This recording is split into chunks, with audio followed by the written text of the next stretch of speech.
gathered in their masses, just like witches at black masses. Hello and welcome to 1 Week, 1 Year, a podcast where we watch and discuss a year of film history every week, starting from 1895, the dawn of cinema. This week is 1907. I'm one of your hosts, Chris Ellie. I'm a film projectionist, and joining me as always is... I am Glenn Cobell. I am a film editor and filmmaker. Yeah, and as I said just a second ago, we are talking about these classic movies that are pre-copyright and pre-sound, for the most part. So you can watch along on YouTube or on our YouTube version, which you may be watching right now, and you can see our faces. But then as soon as you're done seeing our faces, you'll be watching the movies themselves, because we can do whatever we want with them. Or you can watch them in a playlist that I'll put together, and then I'll have the accompanying music when available.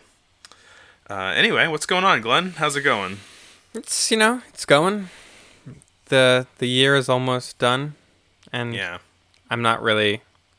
Everyone's like, oh, this shitty year is almost done. I'm like, it's still going to be bad in January. It's not going to get better immediately. But yeah, in general, I'm pretty good. We were talking about this a little bit. I've reached the point of the demic where I've become an absinthe drinker. Mm-hmm. Whatever that says about me. Just like 1918, probably. You think absinthe was out of vogue Really? by 1918, or? It was illegal in the States by then, so yeah, probably. I think it was illegal in most of Europe by then, also. Wow, bummer. I think by World War I, it had been outlawed. It's probably the cause of World War I. Yeah, they were all upset because they couldn't drink absinthe anymore. That guy who assassinated, he was all hopped up on absinthe when he assassinated Archduke Ferdinand. Yeah, all hopped up on liquor and sugar. Yeah, he was on a sugar high. I ate so much sugar I just assassinated someone. Yeah.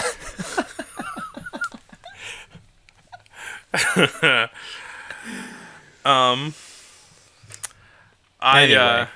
Yeah. How are you doing? I'm fine. I think I didn't update you on this, but I for a second was like, oh, is there a COVID situation? But I got a test and there isn't. So it's all good, Good to hear. Yeah. I'm glad. And now I can go outside and cough on people again with impunity. Maybe not. Not quite.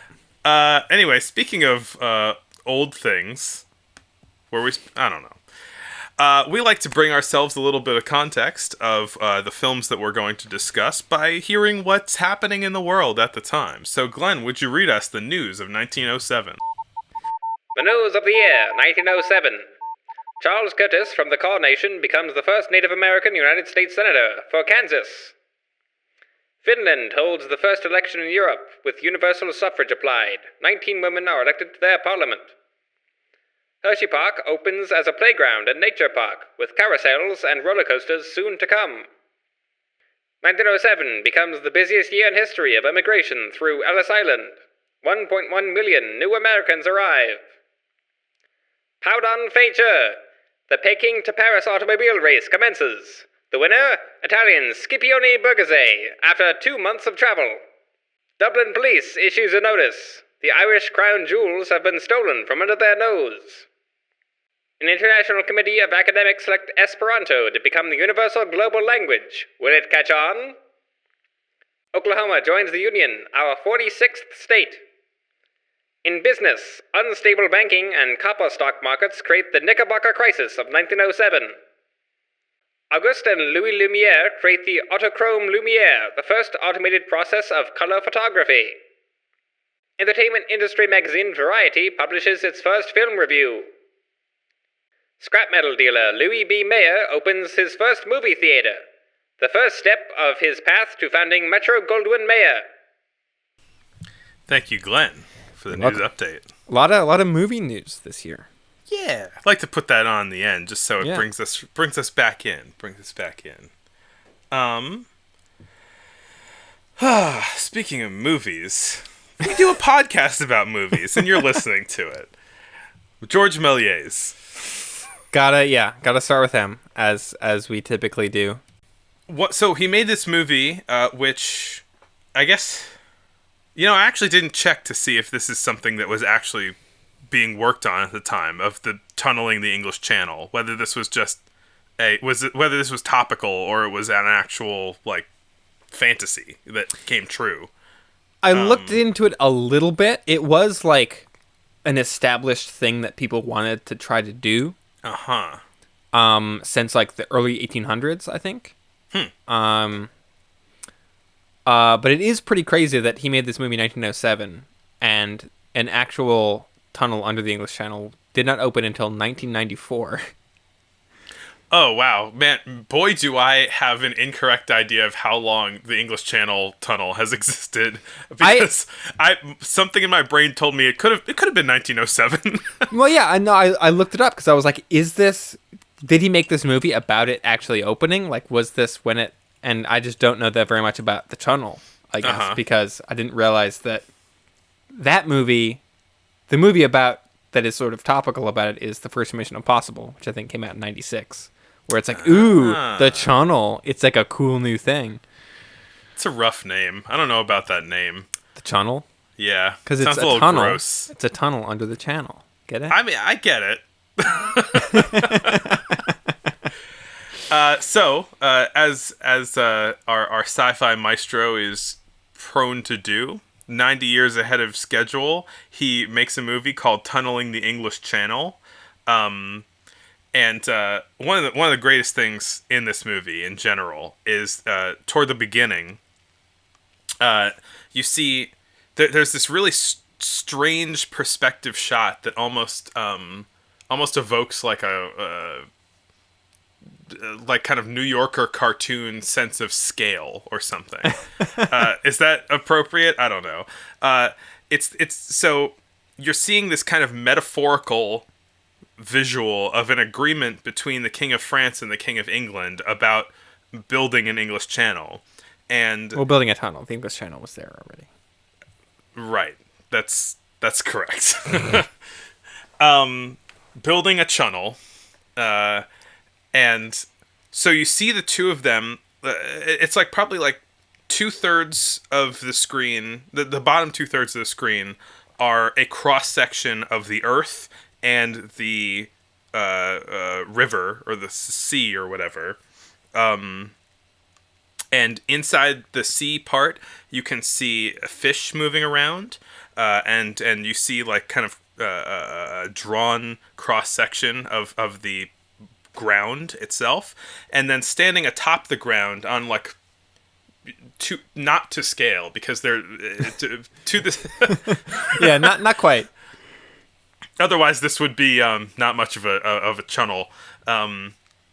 You see the two kings standing tall next to each other, and you see little dirigibles and whatnot flying around behind them in the upper third of the frame, and they. It's a really interesting shot. There's a lot going on at the same time, and so it's very busy. It's very rich shot, and then they take their hands and they stretch them out and reach all the way across the English Channel. With their Mr. Fantastic style. Yeah, and they shake their hands and then they begin the work. Yeah, it's this shot really stuck out to me also, because it's it's using effects and it's just kind of using filmmaking very kind of impressionistically, I think, which is something that we haven't seen that much of. Yeah, I mean, it's definitely people aren't going with such non-literal realities being depicted visually these days, I would say. And it did happen a bit, but yeah, it did seem really unique, a painted frame in a way. Yeah. Well, yeah, because it's specifically kind of using effects and filmmaking techniques in a way that we've seen a lot of impressionism and kind of surreal imagery in movies so far, but it's mostly been kind of carryovers from theater and ballet. Yeah, I think. right. Yeah.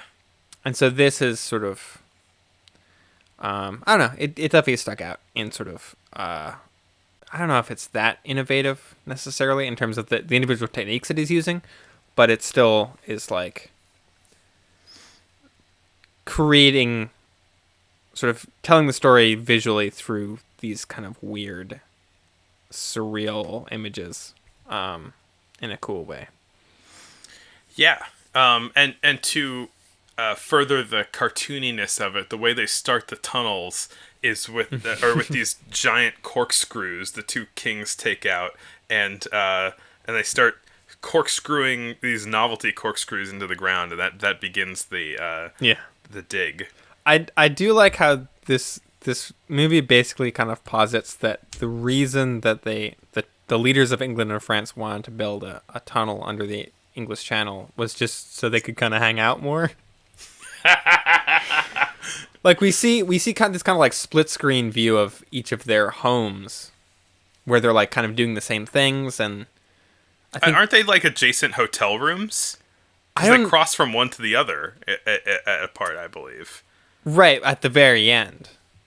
But I Okay. definitely took it in the beginning to be this sort of like, oh, we're seeing each of their individual sort of residences, and they're like, I want to hang out with my friend.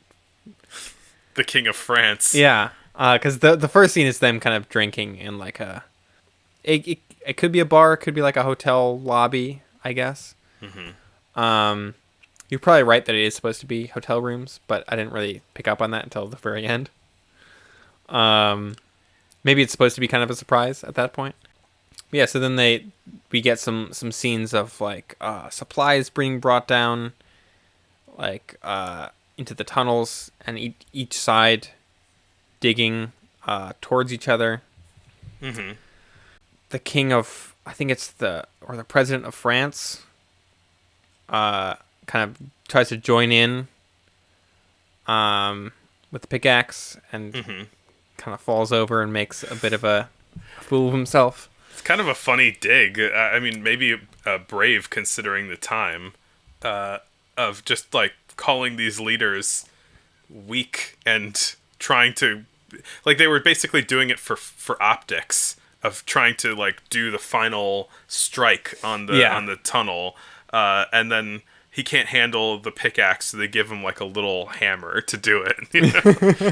It is also kind of funny that the whole thing is kind of treated as this like absurd notion that they would dig a tunnel under the English Channel. Which I think is kind of, it is probably a little bit of kind of like political satire of like, Right. oh yeah, they're trying to dig a tunnel. These wacky Yeah. monarchs.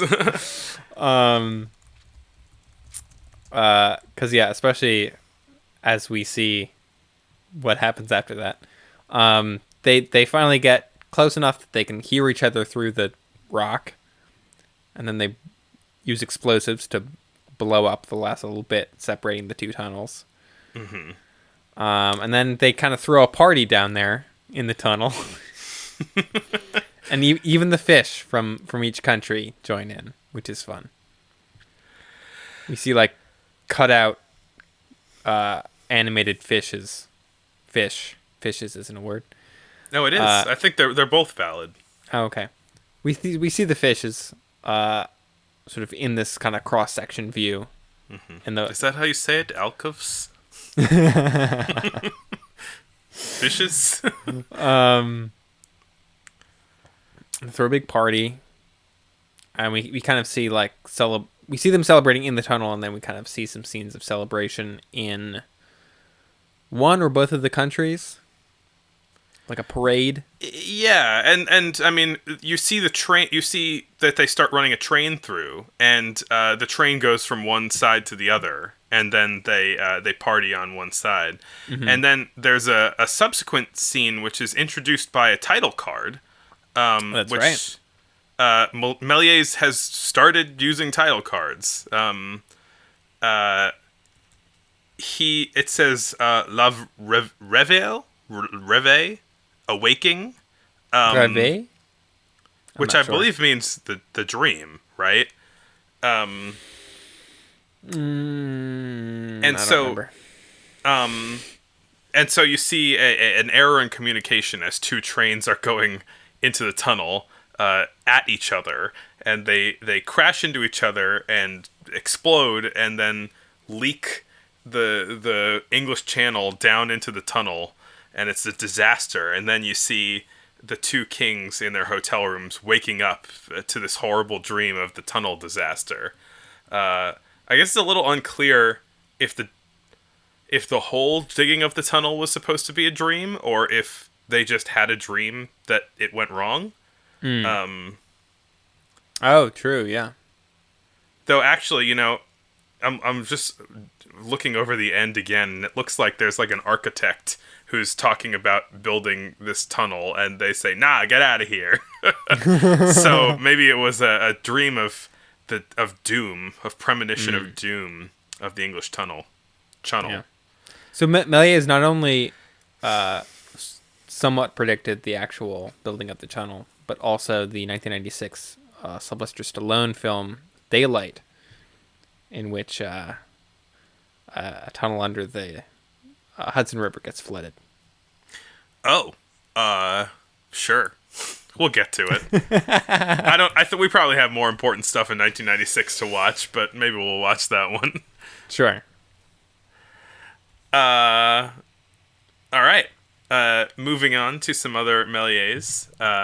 He didn't have a lot of this is Tunneling the English Channel is maybe his biggest movie this year. Yeah. Or at least not a lot that survived. Who knows? There's the sort of surviving print of this movie is pretty inconsistent. The first kind of half of it is pretty degraded. And the same is also pretty true for Under the Sea / 200 Miles Under the Sea, or The Fisherman's Nightmare. Yeah. Or, according to some sources, 20,000 Leagues Under the Sea, but I don't know if that was ever actually intended to be the title. It's definitely getting a little Verney up in here. Yeah, as Méliès tends to be. Yeah. I usually see this movie referred to as a parody of 20,000 Leagues Under the Sea, which I think the title 200 Miles Under the Sea supports. And yeah, it doesn't follow the plot of the Jules Verne story at all. No. It's kind of just a guy goes in a submarine and hijinks ensue.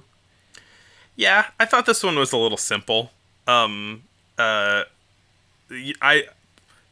I do when it's a really bad restoration or really bad quality of the print or bad quality on YouTube, it's a little hard to even notice the intricacies of what are going on in the first place. It's hard to engage with it for sure. Basically, this movie is 3 minutes of pomp and circumstance of this guy getting into a submarine, and then about 5 minutes of him standing around underwater getting attacked by various things. Yeah, it is incomplete. So that's true. We're only watching the surviving pieces of it. Yeah, that's fair. The movie ends with him waking up out of the dream, but it seems that the missing 8 to 10 minutes of this have established that it's a dream in the first place. Similar to oh god, what was that one from earlier? The chimney sweep. Right, yeah. Yeah. This one does have maybe one of my favorite, it was all a dream endings, though, because when we've seen him wake up, he's got his head in a bucket full of water, which is why he was dreaming of being underwater. That's pretty good. Originally, the full version of this, as it originally existed, had crabmen, which I'm upset that I didn't get to see. Yeah, it seemed like, speaking of crustacean creatures, it seemed like that there was probably some props from older underwater scenes that he was able to reuse for this one. Mm-hmm. Toward the beginning of the movie, he does that same pulling away effect, or I guess pulling away parts of the scenery to imply zooming in effect that he does in Kingdom of the Fairies, with I think some of the same translucent seaweed pieces that he pulls down to simulate a camera moving forward. I think the same octopus might be in both Kingdom of the Fairies and this. Could be, yeah. Yeah, it's a little frustrating that this movie exists in such a kind of degraded state, because it looks like it would be super gorgeous otherwise. Yeah. Especially in color. Yeah. But sadly, the only existing version of it is like borderline unwatchable to the point of because of how degraded it is. Yeah. It's funny how these movies, a lot of them, watching them in color is the true way to watch them. But because the color process was done by hand, on top of black and white film stock, and the black and white was also an option, the color itself is almost the equivalent of, when you check out a Dragon Ball Z manga from the library and somebody's colored in the pages, it's so simply, specific. It is very specific. It's literally just colors pasted over black and white, keeping the kind of texture and the texture and the saturation from the original black and white. But these things had to be made to work in black and white or color. But the color is so external from the actual filming of the piece. I don't know. Not even related to this, because I don't know if it wasn't color. But I think this one was. It seems like one of them that would have been done in color prints. I think we got to talk about the Eclipse. Mm-hmm. This one stuck out to me as this is, I think, easily the horniest Méliès movie that we have seen. You think so? I think more than After the Ball, the one from 1896 that's just a woman undressing. Oh, I mean, well, that's undressing. This is like the sun and the moon doing some stuff. And it's a little unclear what exactly is going on, but whatever's going on, they are into it. Yeah. Definitely, it's the usual sort of like actor faces in not planets, but celestial bodies. Yeah. And these celestial bodies come together in a beautiful courtship. Yeah, so you see, like, on one side of the screen, when one celestial body loves another celestial body, a whole bunch, an eclipse happens.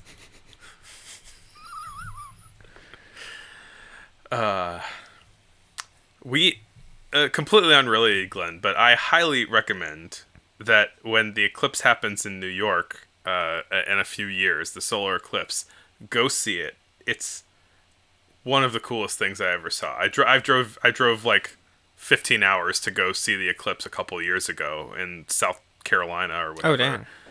And it was so worth it, driving one direction all the way and then back again for like 2 minutes of weird darkness. The animals all go crazy. Like Whoa. as soon as the sun gets covered up, all of the insects started chirping, and then all of the animals in the forest nearby started going wild. It was nuts. Holy shit. It's a really cool moment. It is something I've always wanted to experience, like an actual solar eclipse. Well, the solar eclipse path is going to reach through upstate New York in a couple of years. Yes. And then I can I don't know, make references to this movie. Yeah. And this also has intertitles in it. Introducing the various scenes. It's something that he's played with a bit, but I think that intertitles are definitely becoming, with Méliès and the industry in general, they're becoming a little more advanced and a little more standard. Yeah. Yeah, I think the standardization is kind of the biggest. It's like they're now no longer kind of like a new thing, and it's more.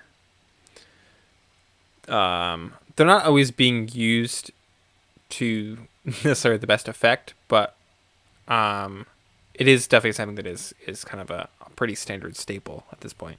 Mm-hmm. This movie kind of continues Méliès's I don't know, shtick of like wizard astronomers or like wizard scientists. Yeah. And there's Space wizards, Jedi. Yeah. There is kind of this whole framing device of like, I guess, a sort of professor who's teaching students, and then they go to look at an eclipse, and there's some wacky slapstick hijinks that happens with like the students pranking him. But it mostly does kind of seem to be an excuse to have this like kind of risque eclipse scene. How would you say so? Like, just because one face passes behind another and they make like suggestive faces when that happens? I don't know, just like the faces are there. It's so like it's very clear that it's supposed to be, you know, a little like, ooh. You know, it's not. I don't think that's my like modern dirty mind reading into it. Like, I think it's very intentional, and I wonder kind of how it was viewed at the time, like how scandalous it was. It was like, we can't have suns and moons, you know, rolling their eyes at each other.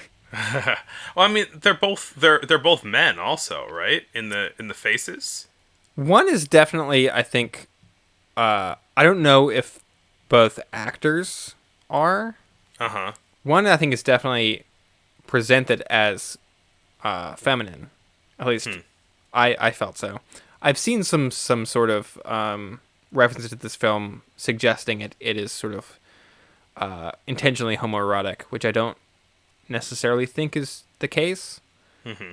It's Not kind that of there's anything wrong with that. No, but I mean it might be that sort of thing that I like with a couple of the Elise Guy films where I'm like, I can't tell if this is like intentionally homoerotic or if it's just like they could only get actors of the same gender. Right. But either way, it's very I don't know. It just it came across as like, whoa, George, this is different. Hubba. Do you have anything else on this, or shall we skip to the cheeses? Onto the cheeses. Yeah, this is like a weird comedy that he did. It feels very French for whatever reason. Well, because it's about smelly cheese. Yeah. I know. I got very strong like what's the guy's name? The guy who made Amélie. I don't remember his name. Jean-Pierre Jeunet. And yeah, he just like he's a guy who makes very, very French movies, and this felt kind of akin to that. Of just, yeah, it's so weird. So the premise is that it's a side view cross section of a trolley car, and a lady, a cheese seller lady, gets on. She's just got tons of cheese on her, and she just absolutely stinks up the entire car with her cheese. And everybody is just having a horrible time in this train car with this oblivious lady who's ruining everybody's day. And so the people call the cops on her, and they have her escorted out of the train for stinkiness.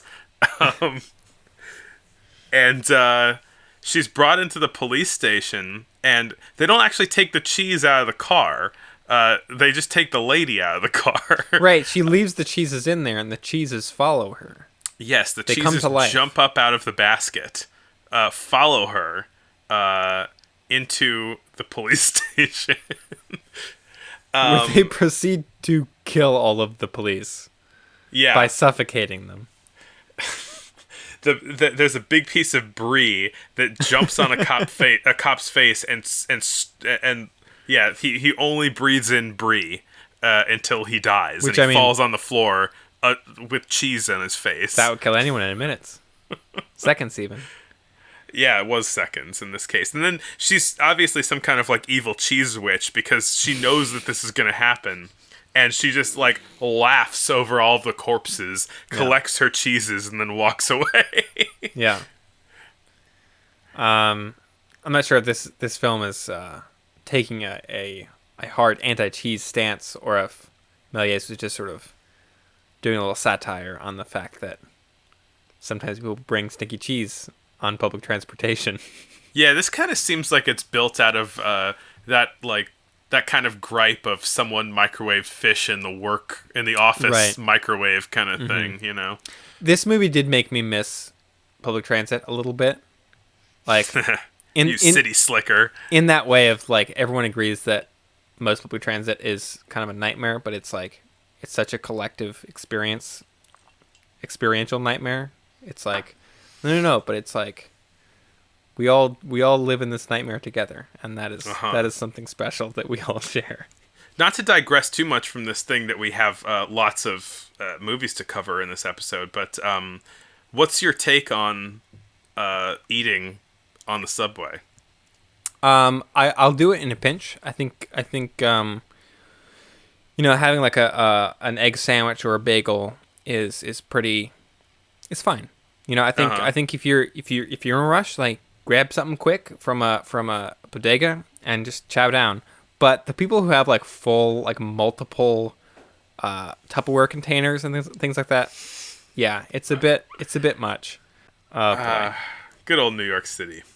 I miss it so much. Méliès made a couple other movies this year that weren't that great, so I don't know if we really need to get into them.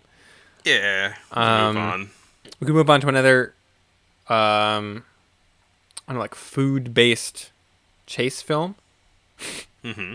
The Pumpkin Race. Yep. Directed by Louis Foulade and Romeo Bossetti. Yeah. We haven't watched anything from these guys. I don't think, anyway. Maybe we have. Yeah, I know Louis Fouliade. He is... Foulade. I think it's Foulade. Fouilade. Foulade? He's starting up at Foulade? Gaumont under... Alice Guy Blanchet is running the film department there, and there are new directors coming up in that company.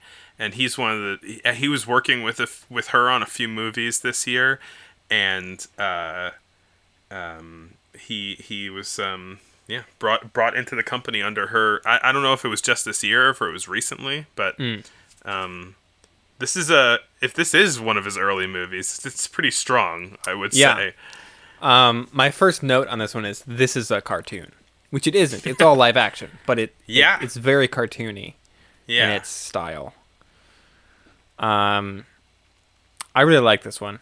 The basic premise is a bunch of pumpkins fall out of a wagon and roll down a hill, causing people to chase after them. But the pumpkins very quickly just decide that they have their own rules of physics. And so we see the pumpkins roll down a hill, up a hill, into a house, up a chimney, across the roof, down out of the house, into a sewer, back up out of the sewer, onto the street again. And eventually they roll back up the hill, like back up a different hill, up to the cart they fell out of. It's very zany. Yeah. They have a mind of their own, like the cheese in a way, but they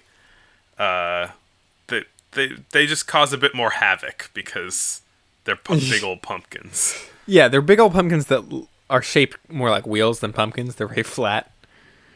Yeah, like a big tractor tire or something. Yeah. And there's this great. The pumpkins like rolling every which way and like going into houses and like up chimneys and stuff is very funny. But the funniest thing about the movie, I think, the thing that continuously made me laugh out loud was, so there's like a whole crowd building, chasing after these pumpkins, including, I think, the original guy who was carrying the pumpkins, who's got his donkey or mule with him, and he is dragging this donkey the entire time. The donkey clearly does not want to move. But He's really dragging ass, huh? But he's pulling this donkey with him through all of this, including into the house, like through a window into the house, like up the chimney, across the roof, down, like off the roof into the sewer. And so we're seeing like pumpkins rolling into these places, and like a bunch of people running, and then like always bring up the rear is this guy and his donkey just dragging it. Like the donkey is like so visibly like does not want to move. And it's like it's well paced, it's well edited, you know, it doesn't drag, it doesn't like unlike a lot of chase films. Yeah. It's the editing is really good. It's really funny. Yeah, I thought it was great. And especially like from, you know, like you said, if this is one of the kind of early films from these two directors, then it's really impressive because they knocked it out of the park with this one. Yeah. There was a lot of similarity between this movie and a couple other movies that came out this year. This whole genre of a gaggle of people following some zany thing was everywhere. So why don't we just put them all in one place? Might as well. It does feel like a very kind of classical silent comedy premise. Yeah. But yeah, I mean, head of production for Gaumont, Elise Guy, or at this point in history, we can start calling her Elise Guy Blaché because she got married. Even though we've kind of been calling her that the whole time. Yeah, it's true. But she is officially Elise Guy Blaché this year. Yeah. What was it called? The Race for the Sausage. Yeah. Which actually, I think this is, along with the pumpkins just having an extra level of zaniness, I think if you're going to be doing one of these chase movies, you need to have some angle, some unique angle to make it worth anything. You need a fun premise. Yeah.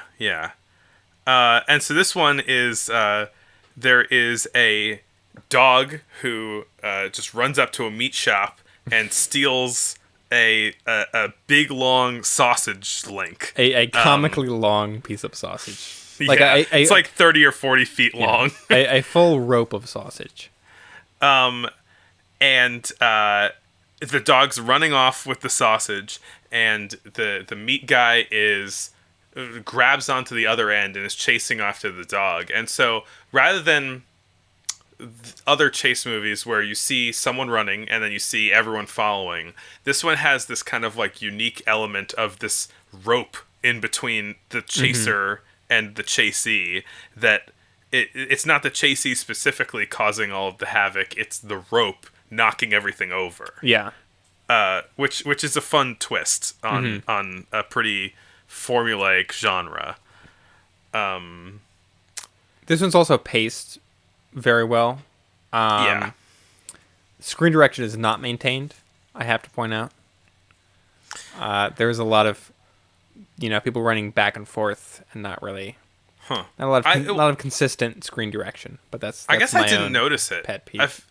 I feel like the briskness of it helped, maybe. Yeah, it's not super egregious, and I do think the pace of it, of sort of like they're running this way, then they're running that way, it doesn't feel. It kind of feels intentionally disorienting in that way, of just like they're running all over. But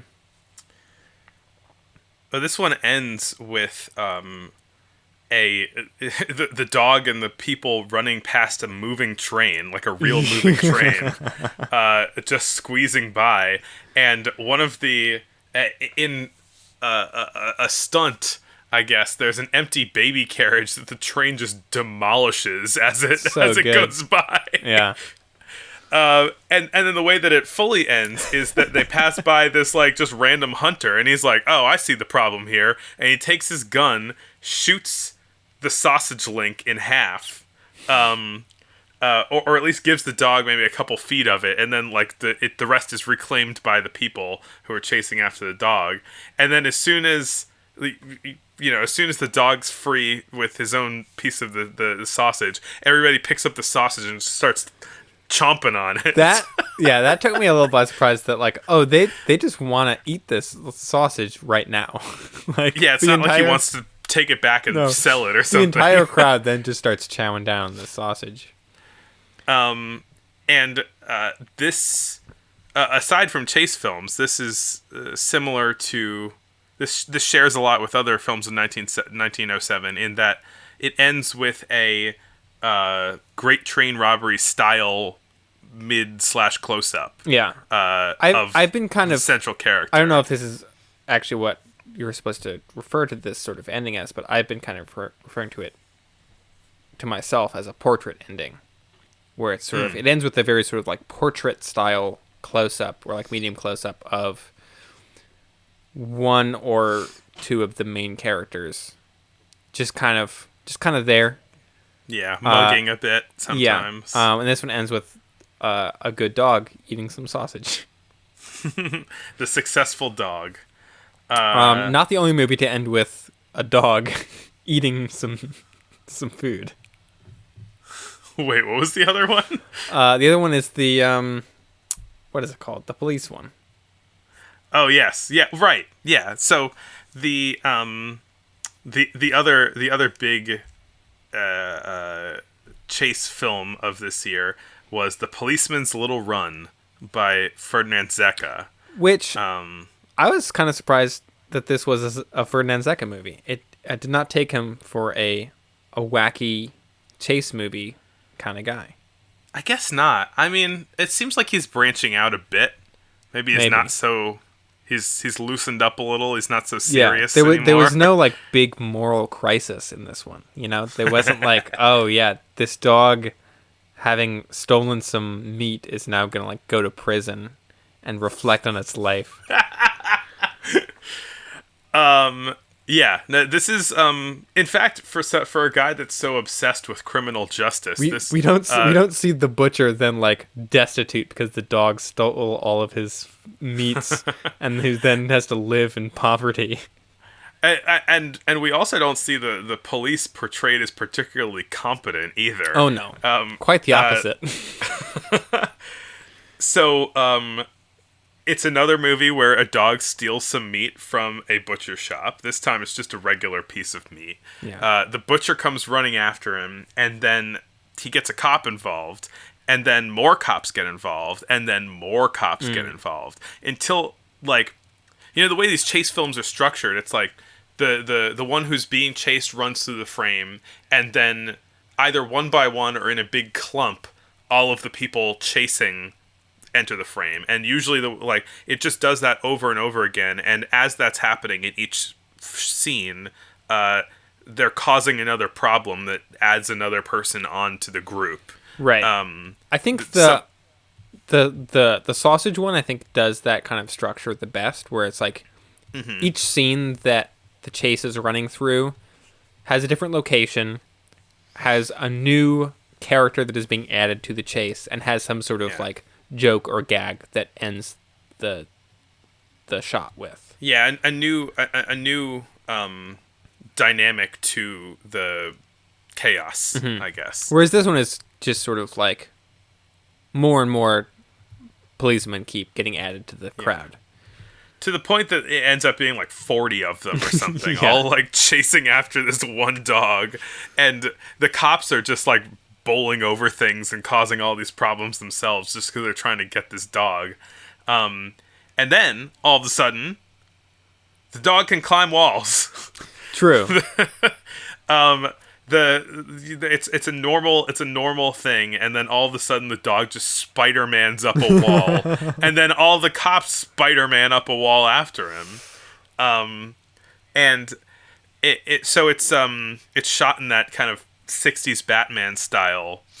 Well, not exactly 60s Batman style, but I suppose not. It's from above. It's down from above, and they're on this like drawn or like illustrated building side, and they're kind of crawling on the floor and pretending to climb up it. Yeah. But like the camera's also tracking Is that the right word? I don't know. It's like it's on like a rig on the ceiling, pointing straight down, and then moving up the wall along with. Was it actually moving? Yeah, it was. Oh wow. Unless, yeah. I mean, I guess it was because they were crawling along with it, Right, and the camera yeah. was moving with them. Yeah. Which is something that we haven't quite seen before. There was that true. Billy Bitzer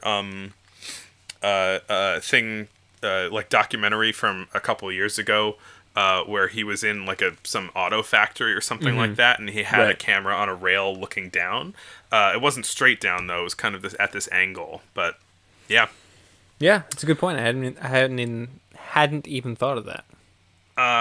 and then this has the one problem with that scene where they're climbing over the house though is that it does the same mistake that they did, and it seems really amateurish for this time actually.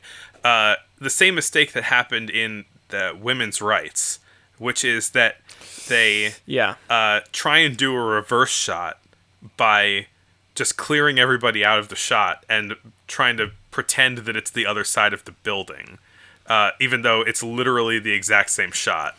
And which doesn't look good. There's a word, I don't remember what it is. There's a term for what I think they're trying to do but not doing very well, where you do use the same set but you kind of rearrange it to make it look like a different angle. Yeah. But they're not doing it very well because they're using the same angle and they're not changing the set at all. So it looks like there's just a weird jump cut and then they're crossing over the roof from the other side. Yeah, it's a pretty egregious mistake, I think, for someone as accomplished as Ferdinand Secca. Yeah. I was a little disappointed in him. And then there are a couple ways that these types of movies can end. It can either they chase all the way to one direction, or the chase reverses itself, Right. and goes back to the beginning. And what happens is that they catch the dog, and then it turns out that the dog is really scary, so all of the cops run away, and then they go back through a few of the same locations, and the dog chases them all back into their police station. Yeah. And they cower inside, and then it ends at another portrait of the dog happily eating the meat. Yeah. Which is, I feel like every movie should just end with, like, just a dog enjoying itself. There were a couple sort of spooky movies. Here's probably the most famous movie. It's another animal movie, like these two dog movies. And it's probably the most famous movie from 1907. And it is very spooky. And it's called The Dancing Pig. This I couldn't find any attributed director for this. Unknown. So I just wrote an unknown creep. This is a movie I feel like some people may have seen clips of. Yeah. On the internet, because it has in recent times kind of become like an internet thing because of how creepy it is. Yeah, it's it's genuinely one of the strangest things that has been on film so far. I don't even know where to begin. It's a filmed vaudeville act. Yeah, that actually does. That helps explain some of the strangeness. I think that it is a vaudeville act. Mm-hmm. And it's a giant anthropomorphic pig, in like a costume, Yeah. a very intricate costume. Yeah. It's a good costume. Yeah, I mean, honestly, I wouldn't have expected a costume so well made and technically complex to have existed in 1907. But it uses that technical complexity to just like creep you out. So much. We should note this is. I don't think this is intended as a horror movie. Like this isn't. No. Intended to be like as unsettling as it is. I guess they just weren't as familiar with the uncanny valley back then. Maybe. I don't know what they were thinking. So there's the pig. The pig is like trying to come on to this lady, and she rejects him. Then she tears all of the pig's clothes off, and then they dance together. Yeah. And you can see the eyes in the pig kind of just like going back and forth in a kind of crazed fashion. There are a lot It's of a little... there are a lot of details on this pig costume that make it way creepier than it should be. Yeah. One is the eyes. Yeah. And the way that it ends is another portrait, basically, where it's just demonstrating all of the horrors that you can elicit from this costume. Yeah, there are articulating eyes. There's like a tongue and a snout that can move, and it's got really sharp, like gross-looking teeth. Yeah, like on it. needle teeth. Yeah. Yeah, there's a bit where it kind of laughs, I guess, and its eyes scrunch up, and its lips kind of peel back to reveal these horrifying needle teeth. And then it's like big long lizard tongue lolls out, and like, ugh, it's so creepy. Yeah, I encourage anyone to go check this out because it's very strange. It's very short, and it's I guess it's interesting in just how weird it is. Yeah. Ugh, yeah, it's unsettling though. I do not care for it. It's the stuff of nightmares. It is indeed. There were a couple intentional horror films Yeah. that we could talk about. I guess probably the most famous being the Red Spectre. Ooh. Which is pretty cool. Also, other than the pig costume, I would call the Red Spectre the most like technically impressive movie of this year. This is by Maybe. Segundo de Chamon, and I feel like he's kind of taking up the mantle of Méliès in a lot of ways. yeah, he's Well- very... he has a lot of similar stylistic things that he does. You can really feel the influence of the theatrical fairy genre in his movies. Like Méliès of a few years ago, he's really interested in pushing what he can do with special effects.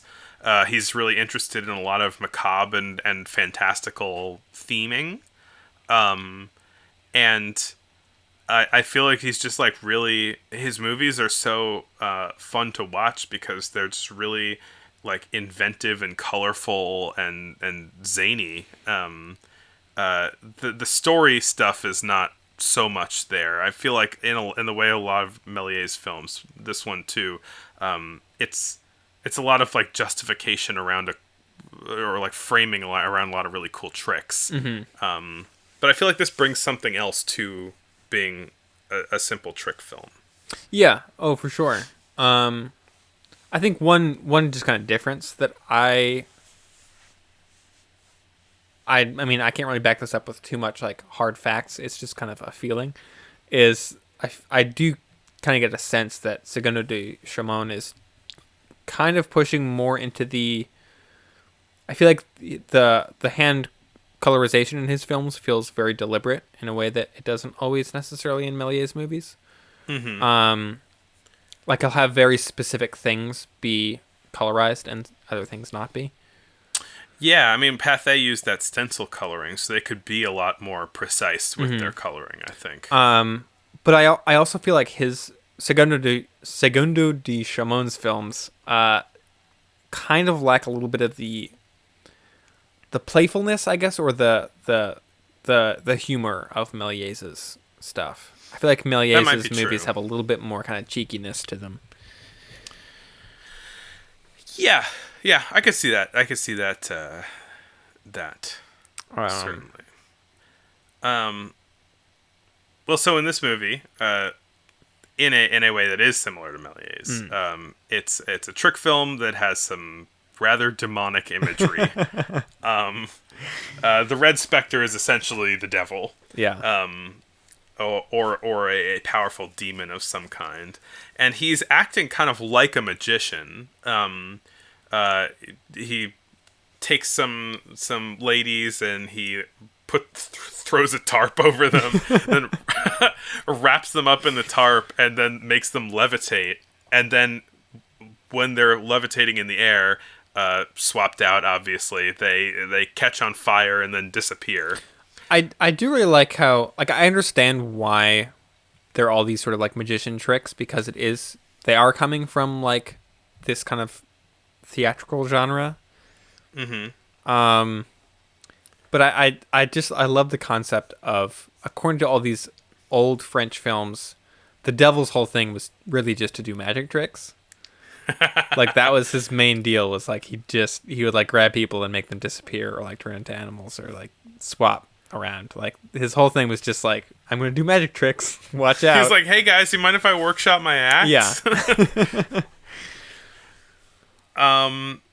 And there's some really good stuff, like in some of Méliès' movies, like there's the one where they're or like Gulliver's Travels, that kind of thing. Mm-hmm. He plays a lot with the double exposures, but Segundo de Chamon is doing some wild stuff with the double exposures, in ways that link the images in with what is happening on the main plate in a much more interesting way.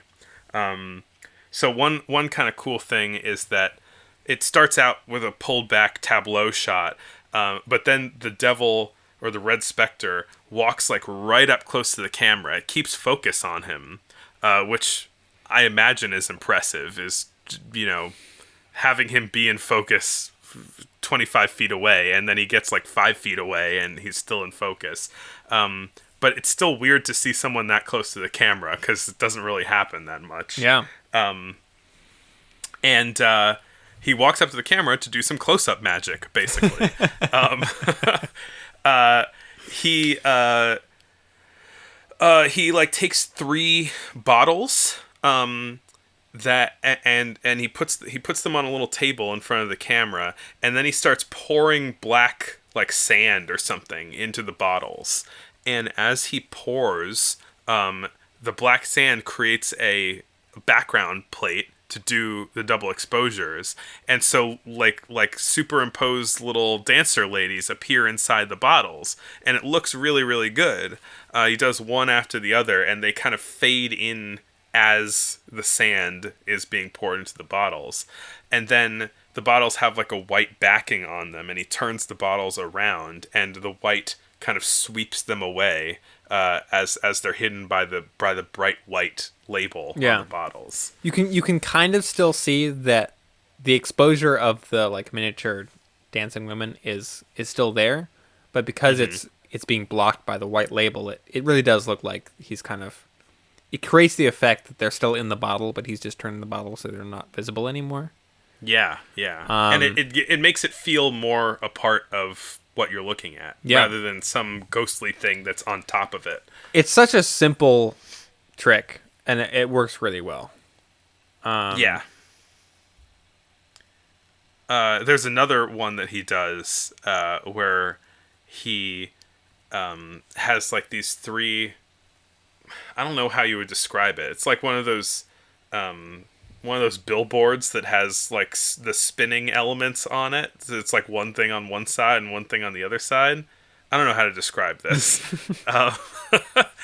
But he's got these like 3 long kind of plates that rotate, and they have 2 halves to them. And on one half is the Pathé chicken, and then he turns them around one at a time. And as he turns around the right one, it reveals like a piece of black, color, upon which an image, like the right third of an image is superimposed. And then he does the middle one, and the middle third is added, and then the left third is added. And so it's more of this stuff of taking these double exposures and putting them in a physical location in the world that's very concrete, and made concrete by having it interact physically with something. in how it's revealed or removed. And then he does like some like multiple images showing up on that thing, and he like wipes between them, and he kind of does like a little ooh with the devil kind of points at it, and then it wipes like as he points. He directs the wipe from one image to another. Yeah. Super cool. Yeah. I like it. Yeah. Yeah. This one is definitely sort of like really pushing the limits of what effects can do, and kind of like trying to do new stuff, which I always appreciate. There wasn't really that much of a narrative to this one, but what little there is that I could kind of suss out is, so there's this Red Spectre, or the devil, and according to most of the like synopses that I read, he's opposed by this. There's another sort of magician spirit woman who's sort of messing with him and like trying to. You get there's some competition going on, and most of the synopses sort of say that she is like the good spirit, but at the end she like makes him disappear and takes his cloak, sort of like I'm the devil now. Which I like that story a lot, but that she's like, oh no, like this guy's he's you know, big Red Spectre on campus. I'm gonna steal his magic cloak, then I'll be the devil. And that's how the film ends, which I think that's a fun narrative. It's a happy ending. There was a Walter R. Booth film, The Devil Drives a Train, if we're staying on the devil topic.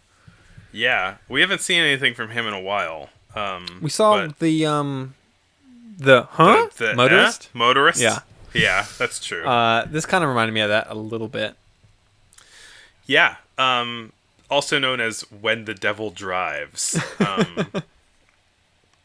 And yeah, you want to summarize this one? The devil hijacks a train and drives it around in the ocean and up into the sky and in circles. Yeah. It's it's another like devil causing hijinks movie. Mm-hmm. But like he emerges. I don't know what you call. My 5-year-old self is really like ashamed of me right now. But I don't remember what you call that like hole that you put the coal in. The coal chamber. Is that the coal chute? Okay. The mouth of the train. I don't know. He just jumps out of the train mouth into the engineer cabin, and he just shoos them away and says, "I'm the devil. This is my train now." It does. I mean, one thing which is pretty good is that besides all the effects is that he's doing this large scale stuff to the train, but it keeps cutting back and forth between a pulled back view and the experience of the people inside the train. Yeah. So that you're seeing it from multiple contexts. They're seeing the same action from multiple the subjective contexts. All the pulled back stuff is all done in miniatures.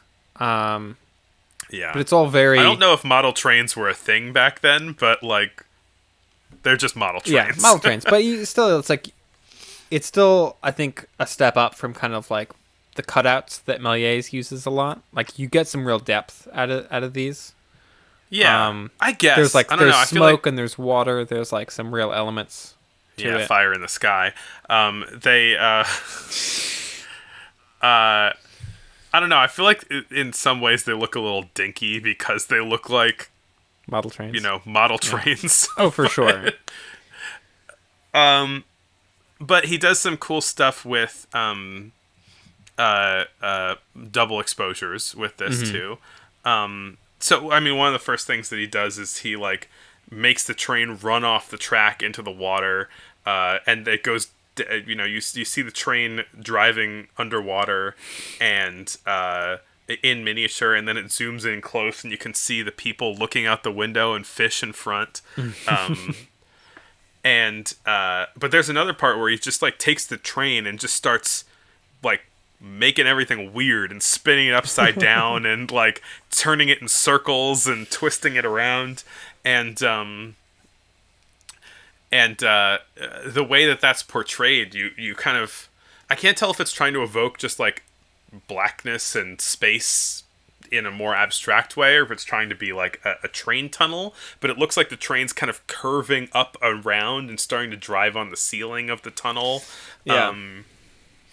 Then it like rockets off into the sky and it starts spinning around really fast, and the devil's face laughs inside of the fast spinning train. That's a great transition though, of this train spinning around in a circle, and then that circle kind of fading into like an iris shot of the devil's face laughing.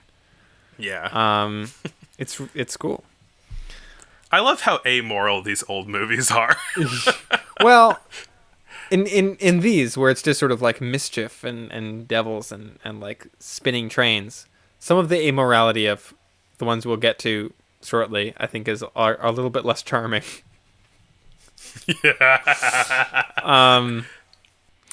Music forward was very cool though. Yeah, it's super cool. It kind of looks like it looks like something out of Sesame Street. I guess, yeah. It's very colorful and it's like it's people, it's faces on musical. I don't know. Well, describe it. It's more kind of like impressionistic film effects, which is fun. Yeah. It's pretty short. I wish it was longer actually, because it's very fun.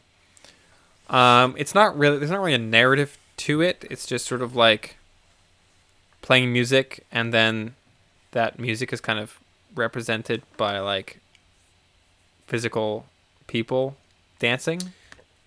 Yeah. There's like a conductor lady, and she's kind of, it's almost like a trick film in a way. But just super music themed. So they take out like a musical note bar, and they have little people walking along it. They have music notes that are on a staff, and then she has some people playing, hypothetically I guess, playing notes, and then she takes her heads and pops them off, and then throws their head onto the staff, and then their heads become notes, and they just start singing their respective notes. It's a lot of just really fun little images. Yeah, I wish I could have seen this with whatever. I'm sure this was paired with music in a very specific way when it was originally shown, but I don't know what music that was, so I had to make something up. So yeah, more French people. Elise Gay Blanchet. Did you watch Madame's Cravings? Yeah. I'm not entirely sure what I have to say about this one, but it's very funny, I thought. Yeah, I saw some people talking about how, considering it's cinema's first female director, the fact that she's making a movie that's about pregnancy cravings. Yeah. Seems like very, who else at this time would be making something like that? And so she's coming at things from a female perspective. Yeah. Which she was with the consequences of feminism yesterday. Last year. Yeah. Which she's a good perspective to have. Yeah, I definitely got that from this. I was sort of like, none of these other filmmakers would have made this movie. Like, yeah. It's so clear this one's made by a woman, or at least sort of like has a much more female perspective to it, which is sadly still a refreshing thing to see a lot of the times in movies. Right. The basic premise of this is a pregnant woman is sort of walking through the park and is just getting lots of cravings from everything. Just overcome by cravings. From everything she sees, and shows she steals a child's lollipop, a glass of absinthe from a man, a beggar's herring. These are all labeled with intertitles. Yeah. And a salesman's pipe. And the whole time presumably her husband is kind of the one who's getting like berated and having to like take responsibility for her at once she gets called out from stealing all these things. And it eventually ends up getting into a fight. And they fall into a cabbage patch, and they find a baby in the cabbage patch because this is an Elise Guy Blaché movie. You gotta have those Cabbage Patch Kids. Yeah, her signature. But yeah, it's very silly. But I thought the comedy works. You know, it's good stuff. Yeah, it's fun. I will say, you know, a while ago, I was saying, a couple episodes ago, I was saying that I was feeling like Elise Guy Blaché didn't have as much of a personal style or a distinctive style as some other directors. And that's not to say anything against her here, because I think actually... as far as just like confidence of what she's been doing this year and the previous year, is just a lot of really productive experimentation, I think. Mm-hmm. With the photo scenes that she was doing last year, that were some of the earliest practical integrations of sound and film. And one of the ways that and I think her form, I don't know if she has a distinctive style in a way that you could point to it and say necessarily that's a Guy Blaché movie, but I think that some of the work that she did this year is some of the most advanced stuff that I've seen ever. And I think she's doing really good work this year. It's along with the... Oh, go on. No, go ahead. Oh, along with the experimentation, I think that On the Barricade was quite impressive. Yeah. Really impressive. It's funny because before I watched that one, I was sort of thinking about, like her directorial style, or like the types of films that she was making. And I was just kind of thinking, she's really kind of settling into these sort of like slightly satirical, like social comedies. Yeah, like that's true. Madame's Cravings. There was another one, La Glue, or The Glue, which is just about a rascal painting stuff with glue and the hijinks that comes of that. She does love jokes involving glue, is one thing. But then she goes and makes On the Barricade, which is like a super intense, sobering war movie. Yeah, and not in ways that... I mean, a lot of war movies at this point have felt distant and, I don't know, just not impactful. Yeah, they've been mostly just about, like, the spectacle of, like, guns going off and, like, battle scenes and things. Yeah. In this one, you feel... I mean, I feel like this is one of the first times where I have felt real...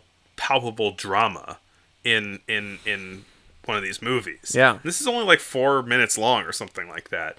But the basic idea is that it's the French Revolution, and there is a kid who, you know, there's active war happening all around, and there's a kid who is sent out to go get milk for his mother. And he kind of stumbles into a battle scene. And all of the stuff happens around him, and there are people who get captured, and he gets captured along with these fighters, and they start executing all of them. And they're about to execute this kid, and he's like, wait, I just need to bring this milk to my mom. I promise I'll come back. Like, believe me, I'm a kid. I just need to bring the milk to my mom. And they're like, fine, we trust you.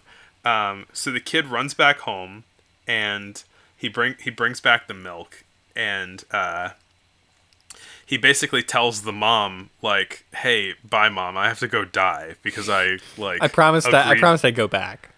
Yeah, I promised I'd go back and get shot. So like he tries to hug her goodbye, and she tries to keep him there. But he gets away because he feels like he needs to fulfill his promise, even though he was not involved in the fighting.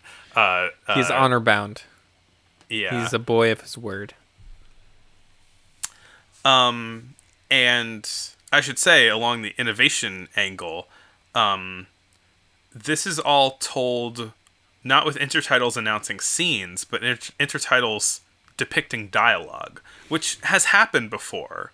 But like we're watching like kind of conversations happen in intertitles, which is the way that silent films tend to do it in the future. It helps you get into the actual emotions of what is happening because you're understanding the words that are being spoken. Anyway, he goes back to the place where they're executing everyone. The commander is like just about ready to execute this kid because he was like, I don't know, I don't want to do it, but yeah. Kid said he was gonna come back, so might as well. So the kid's standing there ready to accept his fate, and his mom jumps in front of him as he's about to be shot, and pleads with the military people, tries to explain the situation, and she wins them over, and they let him go, and that's the end. And yeah, like you feel it. Yeah, I did. Yeah. You know, I was really, really impressed with this movie. Yeah, and it's not like it's well written. For one of these movies, like the basic sort of plot of it is simple but very sort of just effective at sort of bring up emotion, and like it's like you said, it's short, it's simple, but it gets the point in there. But I think beyond that also, it is like the filmmaking of it is really good. Yeah. Particularly like there's right when he gets sent out for milk, and kind of the way he kind of stumbles into this like gunfight is we see the barricade of the title being built, and he kind of passes by it, and it's this sort of ominous thing of like they're like setting up, they're getting ready for a battle, and then he's walking in this empty street, and all of a sudden around the corner ahead of him we see soldiers or fighters sort of retreating, and we don't see who they're fighting, we just see them coming from around the corner, and the kid is kind of like, oh, what's going on? And so we kind of like get the sense that a battle is happening, but it's happening mostly off screen still, like around this corner. And just the way that it like builds up the tension of that, of like the kid is seeing this stuff sort of like slowly like encroaching into the street that he's walking down is really, really cool. Yeah. Very, very, very competent filmmaking. Very, very confident filmmaking. Yeah. All around. Great one. You mentioned the glue. I think it's worth touching on a little more. I mean, like this is God, the thing, talk about the glue. Like, maybe she doesn't have. I mean, I guess what I was trying to get at before is that she doesn't have a distinctive style, but that's because she just goes everywhere, and the thing that she's consistent about is that she does a good job. Yeah. I also think, I mean, in terms of like filmmaking style, like we tend to think about it now, I think not really a lot of these directors have a super distinctive filmmaking style. It's more about what the subject matter is. Like the stuff that we've tended to kind of focus on is like, oh yeah, Zeka makes these like kind of moral dramas about like crime and things. And then like Méliès makes his devil and like sci-fi Jules Verne movies. You know, it's like, but in terms of like the actual style of them, in terms of like the visual storytelling, aren't usually that different. It's sort of, I almost feel like that differs much more kind of by country or by company. Like the region. Yeah. the American movies really stick out as like very different from all these European movies. Yeah.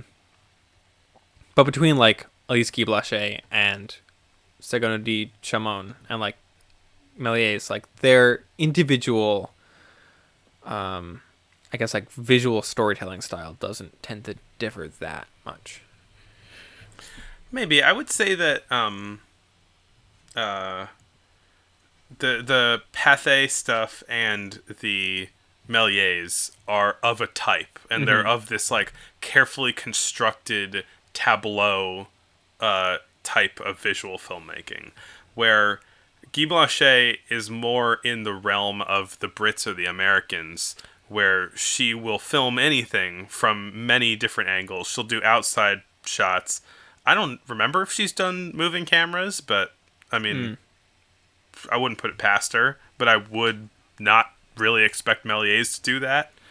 Yeah. Méliès is probably definitely, I think, one of the people who's the most tied to that like very locked off like theatrical style. Yeah. Whereas, yeah, Guy Blaché and a few other people are definitely branching out a bit more into different camera angles, I guess. Yeah. Well, I mean, you know, if we are talking about subject matter, she does have a lot of similar subject matter in her movies, and one of the things that comes up a lot is class stuff in her movies.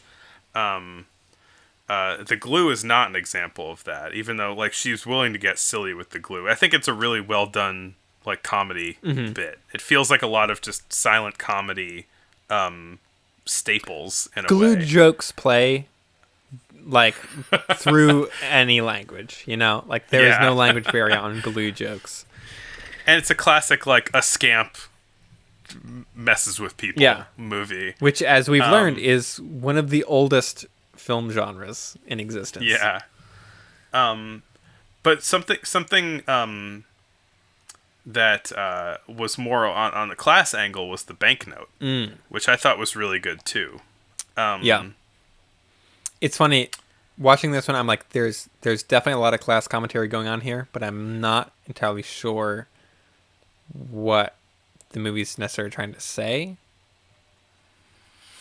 I mean, I would say that it's probably trying to say that it's that when your class is readable visually, no matter who you are and what your actual situation is, you can be taken for granted. The basic idea of it is that there's some rich people who are getting mugged, and a hobo who's just kind of wandering by ends up saving them. They're really appreciative, so they give him this big smacking dollar bill that seems to be worth a lot of money. Well, isn't it? It's like a check, though, isn't it? It's not like a piece of money. I don't think so much. I don't know. It's called the Banknote, so I figured that it was like a note, like a bill. I'm not sure. Yeah, I got the sense that it wasn't just like a piece of currency, but a kind of more of a document representing money. Isn't that what a piece of currency is? I guess. But I digress. Not going to get all cryptocurrency on you or something. I guess as I understand it, right? What was happening is that he has this like $1,000 bill essentially, and he tries to go places and spend it, but people look at him and don't believe that it's real, and so he's trying to sit down at all of these restaurants and pay with $1,000 bill, and everyone's like, "You're a hobo, get out of here!" Like you like this is fake, clearly. And he goes to a couple places, keeps getting rejected, to the point that at one point the cops are called on him, and he ends up in the police station. The cops don't believe him. They inspect the bill or the check or whatever it is, and what ends up happening is that he's so desperate to like look respectable and legitimate he's realizing that the main problem is that he doesn't look the part of somebody who has the money, and so no one will let him spend the money. He sees a guy who is just swimming or bathing in a lake, looking like away from where his clothes are, and the guy's got like nice clothes, so the hobo goes score, and quickly swaps clothes with this guy. Steals his clothes, not remembering that he left the big old dollar bill in his hobo clothes. Classic mistake. So he he goes back to the swanky club that he got kicked out of with, and he's let in with his nice clothes, but then he realizes that he can't pay because he left the bill, which is a great like kind of. It feels like very short film, very contemporary short film, like everything kind of loops back in on itself, storytelling. Yeah. So he goes back to the police station again, and it turns out that the guy that he stole the clothes from is at the police station, and they essentially go no harm, no foul, and swap clothes back. He gets his dollar bill back, and the guy gets his clothes back, and then, yeah, happily ever after. There's a card that says "All's well that ends well." Right. Yeah. I do like. Oh man, what was I thinking of? Just the scenes of him initially kind of trying to live the high life with this new money. Yeah. And just the idea that, like, going to a restaurant and smoking a cigar is, both in this movie and I feel like in, like, contemporary film and TV still, like, the height of luxury is, like, going to a restaurant and smoking a cigar. Like, that is the easiest way to visually convey someone is, like, living in luxury. He's made it into the smoking section of the Denny's. Exactly. What we all aspire to. But yeah, there is definitely, like, I think you definitely picked up on more of the intricacies of what was happening. But I definitely got the sense of that, like, this is a movie about how people are perceived, how, like, wealth is kind of perceived. Mm-hmm. And how... Yeah, like he's going around and everyone's just like, get out of here. And it's like, no, but he can afford this stuff. He has this big thing of money. I mean, you know, it's something that the Americans. That's the thing. It's like the more fanciful French movies. I don't know if they're really gesturing at any kind of. They're either gesturing at big moral kind of religious ideas, or they're not really, they're just trying to be fun. But Guy Blanchet, she's making stuff that's about stuff sometimes. And sometimes the Americans make stuff that's about stuff, but they don't usually do as well. Yeah. That is another thing that does stick out about her filmography, I guess, is that she does tend to put in a lot of a bit more direct kind of social commentary that I think. Yeah. I think a lot of the social commentary we're getting from other people is like, stinky cheese is a thing. Don't kill people. Murder is bad. Alcohol will make you a crazy person. I don't know if there's any other Guy Blanchet movies you have much to say about. We could... Well, on the subject that I touched on earlier of her inventiveness with the photo scenes and whatnot, she made a movie called Hierarchy of Love, which is fine, but it's just notable in that it's a wide aspect ratio. I think it might be 1:6:6, but I can't tell. Oh, interesting. It's a simple movie that's not really that impressive otherwise, but I was just like, whoa. Right, yeah. Yeah, I don't think she's very experimental in a lot of ways. Trying different film stocks.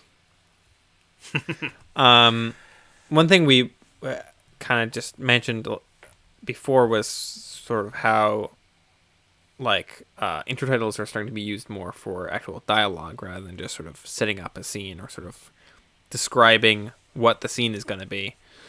And one really interesting use of like on-screen dialogue is our first American film of the episode, The College Chums, directed by Edwin S. Porter and J. Searle Dawley? Yeah, I think so. J. Searle Dawley. Which is kind of unremarkable, other than one really cool thing. Yeah. Which is a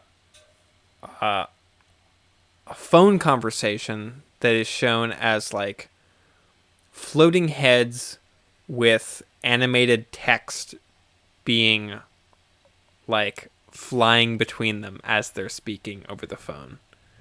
Yeah, with like a city skyline in the background too. Yeah. It's like it feels to some degree like and since it's silent and there's no actual sync sound and there's no auditory dialogue, it reminded me a lot of very contemporary depictions of texting in film and TV. Like in like Sherlock or something, where like we see text on screen as this sort of like it is usually animated in a sort of way. And this is not texting; it's a phone conversation over the old-timey phone. But I thought it was just kind of funny how it's like over time it's like looped back now to being on-screen text instead of just dialogue. Though you know what the difference is that I think that's a really good comparison, but like one interesting difference is that the words that are being written out that are supposedly spoken over the phone are like these metaphorical things, whereas the texting is often like meant to be like a cutout of a screen or something. Yeah. And the metaphorical nature of the text in that conversation means that they can do like funky stuff with it. Yeah. Like one person cutting another person off, where literally like their words smash through the other person's words and make them fly out in the other direction, which was really, really neat. Yeah. It's like we clown on Edwin S. Porter a lot, I think, because most of his movies are pretty terrible. As we'll get into very shortly. But yeah, it's like this one scene is like all of a sudden feels like something out of like Scott Pilgrim or something. It's like this really cool, innovative, like visual depiction of something that we haven't really seen before. Yeah. That would be cool in a movie that came out today, if it happened. Yes. Like literally, you should steal this. Yeah. I want to steal this. Me too. The rest of this movie is not so great. It's kind of it reminded me of like a bad 90s comedy. Right. It's like a guy who's trying to convince his girlfriend that he's not cheating on her, so he gets his college chum to like dress up as a woman as his sister. It's very dumb. It's like, no, that was my sister. Yeah, and then it's like she invites her parents over and like her dad is hitting on the college chum. It's very dumb. I do not care for the rest of this movie very much. It was typical dumb Edwin S. Porter bullshit. Much like, I don't know, which of these next two movies do you want to talk about first? Because he made some crazy movies this year, and we're going to talk about them. Yeah, I want to group up the two crazy movies, so let's just talk about this one, which is just kind of icky. Is Cohen's Fire Sale. Right.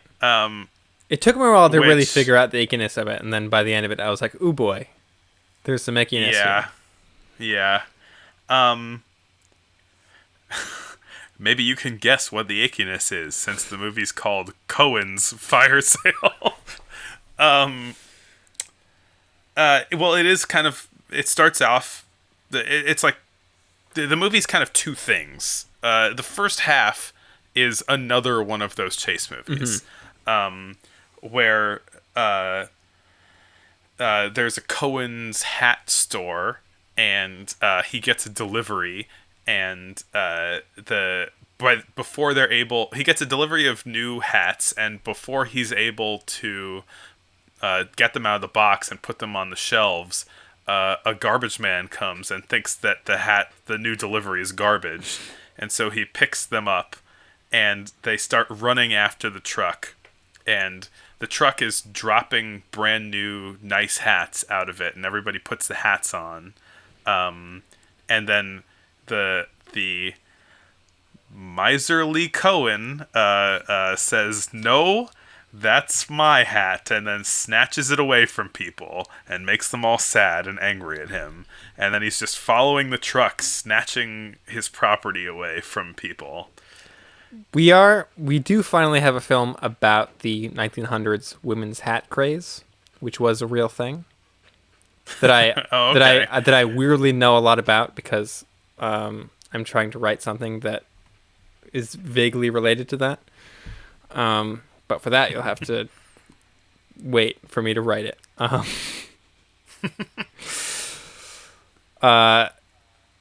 Yeah, it's like the first half. It is kind of this chase scene of like the hats were falling off a truck and like people are trying to steal them, and we're seeing like the store owner Cohen chase after them and try to take all his hats back. Part of these have kind of like approaching like nice street scenes that like there's a moment briefly that it's like, oh, this is like kind of a cool like just scene of 1900s New York or wherever it was shot. Yeah. And then it continues with this chase scene. And then he gets all his hats back, and I was a little bit unsure of what exactly is supposed to transpire here. I think he realizes that he's low on money and decides to burn his shop down for the insurance money. Yeah. And so then... Hence the fire sale. Right, hence the fire sale. And then the movie becomes a firefighter movie, which Porter... For a second. Yeah, which Porter loves. I really feel like... I'm doing this a lot this episode, like comparing it to like a contemporary thing. But it really reminded me... After this and the Life of an American Fireman, it's starting to feel like Porter is to firefighters as like Michael Bay is to like military aircraft. Like he just loves firefighters so much and just wants to put them in everything. They were the heroes of the day. I guess so. Everything was catching on fire back then. Chicago. Oof, too soon.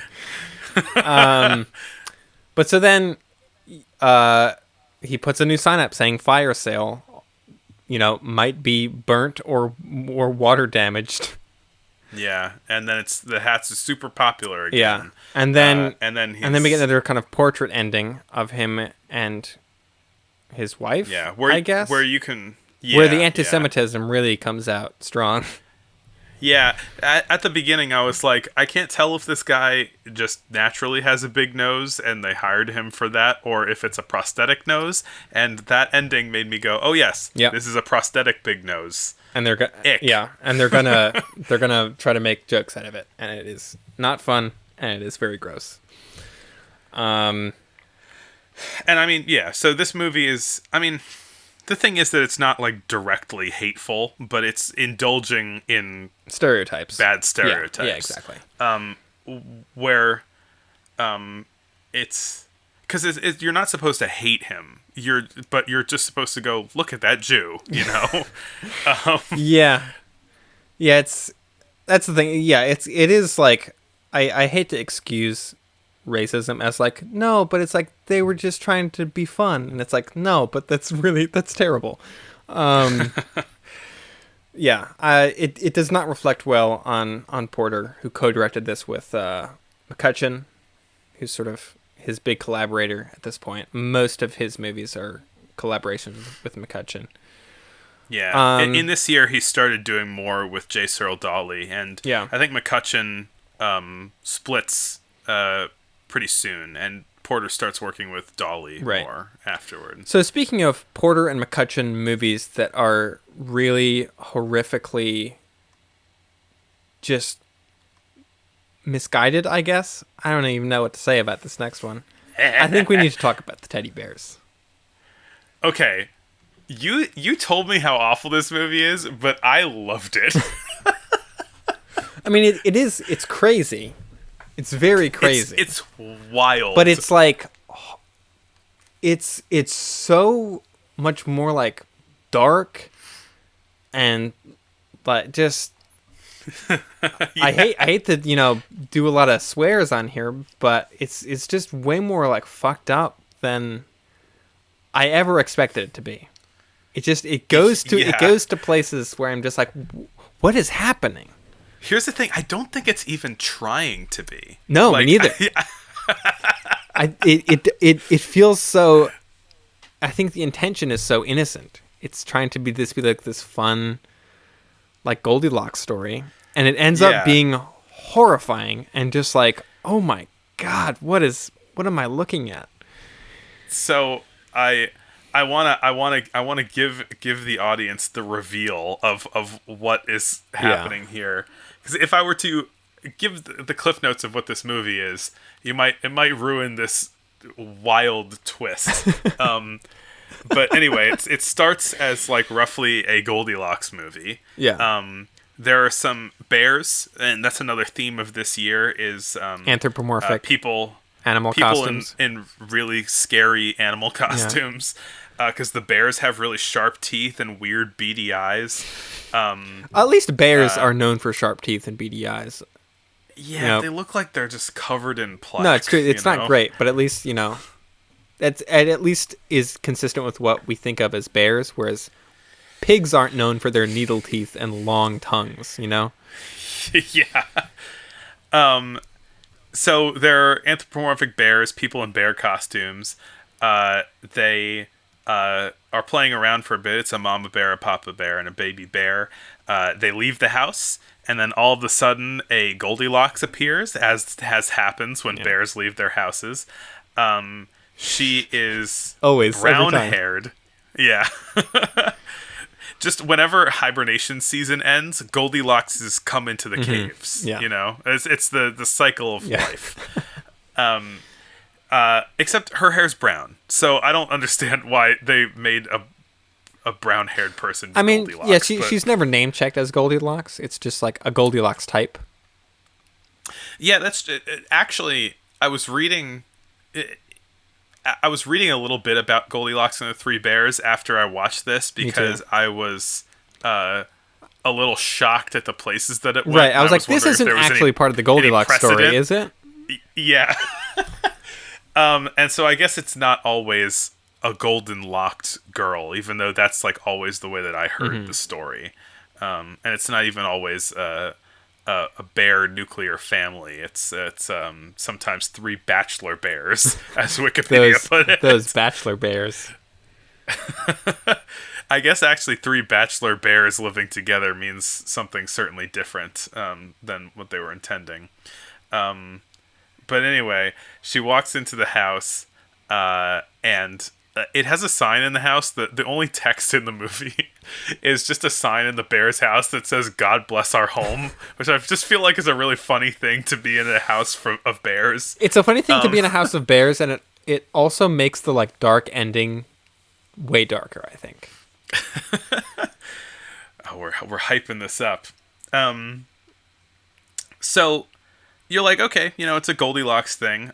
She eats some porridge and is, doesn't like the first two, and then likes the third one, and then it interrupts the Goldilocks for her to look into a little hole in the wall, and within the hole in the wall are some breakdancing stop motion bears. That's not the twist. It just takes about like a minute and a half or 2 minutes to do some like pretty good stop motion. If that was the whole movie, I'd be into it. Yeah. so she looks in. You kind of see the frame of the wooden the eye of the knot that she's looking through, and yeah, they're just doing like acrobatics and stuff, little teddy bear looking things. They're not real bears, they're little teddy bears that are on the other side of this knot. She tries to get in, but she can't open the wall or the door where she's looking through. So she decides to go to bed. There's a bed that's too hard, and a bed that's too soft, and a bed that's just right. So she sleeps in the just right bed. She also, I think, finds in that bed a nice sort of like cuddly teddy bear. Yeah, the typical teddy bear that what we think of as one, a stuffed bear. Even though teddy bears are a pretty new concept at this right. time. This movie is really riding the recent teddy bear craze, having just been invented. Yeah, and I mean, apparently they were a craze. This is like making a movie called The Pikachus back in the late 90s. Detective Teddy Bear. Oh my god. So you know how it goes. The bears come back. The porridge is missing, and that's strange. But they don't make too much of a note of it. Well, they immediately blame the baby bear or the young true. bear. Yeah. And spank it, which is a little upsetting. Well, they spank the baby bear because in the next scene, they're trying to like summon the baby bear to bed, and the baby bear doesn't want to go to bed, and it's like running away from the mama bear, and so the papa bear comes in, grabs him, and then they spank the baby bear, and maybe I misread that then, because I was thinking that they were blaming the missing porridge on the baby bear, and it was like, I think it's both. He was gone at the same time you were.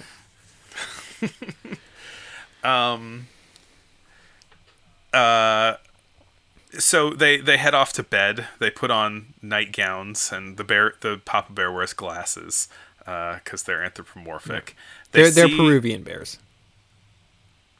That's a Paddington reference. They see Brownie Locks in the bed, and they freak out, and she freaks out, and they try and attack her. And typically where the story ends is that the bears are mad because Goldilocks is in their bed and ate their food, and then Goldilocks escapes out the window. But in this movie, the bears give chase, and they're chasing Goldilocks all the way through the forest. There's a bit of a chase scene all the way through. That goes on maybe a minute very or so sluggish, poorly shot chase scene. as Porter does. Although there's one part where they all like slide down a big snowbank, which one after another, which is kind of fun. But it's a little tense, you know. These bears mean business. They really want to kill her, you know. Or at least you know. I don't know if they've got murder in their eyes, but you know they're unhappy. Yeah, they want to confront her at least. The chase scene keeps going for a while and then ends as she runs into Teddy Roosevelt. Is it supposed to actually be Teddy Roosevelt? I want to believe that, yes. That makes the movie crazier and maybe worse. I don't know. I don't care if it's... I don't want it to be someone who looks like Teddy Roosevelt. I need it to be Teddy Roosevelt that she runs go into. With that. She runs into Teddy Roosevelt. She runs into Teddy Roosevelt. She tells them that she's being chased by bears. So... he's like, I'll save you, little girl. He takes out his gun and shoots the papa bear. And then the mama bear comes running, and he shoots down the mama bear. They fall into the snow and die. And then the baby bear comes afterward. And Goldilocks finally has some remorse. So she stops President Teddy Roosevelt, from murdering a baby bear, which is a reference to the baby bear that he spared. Right. That to the time where he actually did murder a family of bears and spare the child. Yeah. They weren't anthropomorphic though, so it wasn't quite as bad. It wasn't quite as sad. Yeah. Whatever. It's not really any better. And yeah, they bury the Papa and Mama bears in shallow graves in the snow, and then go back to the house, take all their stuff. Sort of like they leash up. Capture the baby bear. Yeah, like put a leash on it. Yeah. Yeah, steal the teddy bear from in the house. Yeah, all the breakdancing teddy Just bears ransack too. it. Yeah. And yeah, it ends with baby bear theoretically enslaved. Yeah. Happily ever Parents after. murdered. With an enslaved orphan And bear. I mean, it's like, that's not how it's intended to be read. It's it's not like, I don't think the implications of this are really something that they thought too much about. They didn't like animals as much back then. Yeah. I don't really think they gave much thought to the optics of it in any way, shape, or form. But good golly, what a dark, terrible ending. It's so wild.